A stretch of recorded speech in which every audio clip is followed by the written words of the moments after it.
नवनीत राणा आणि अनिल बोंडे यांच्यामध्ये वाद रंगल्याचे चित्र आहे। जो भगव्यासोबत भाजपसोबत बेईमानी करेल त्याच्यासोबत नवनीत राणा कधीच उभे राहणार नाही, अशी टीका नवनीत राणा यांनी केली। माझा सख्खा भाऊ जरी इतर पक्षातनं उभा राहिला तरी मी भगव्यासोबतच प्रामाणिक राहीन, बटेंगे तो कटेंगे असं प्रत्युत्तर अनिल बोंडे यांनी दिलं।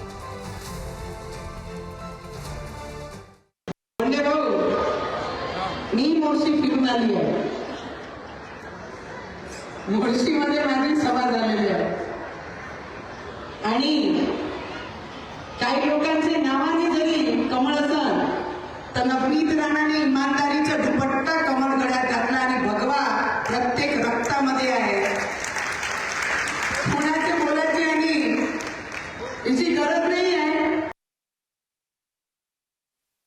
कोण काय बोलतं याच्याकडे विचार करू नका। स्टेजवरच्याही सगळ्यांना सांगतो, सगळ्या उमेदवारांना सांगतो की मतं सगळ्यांना मागाल तर फक्त भारतीय जनता पक्षाच्या उमेदवाराचे मागा। एक वेळा जर का हा भगवा घातला आहे तर जुनं विसरून जा।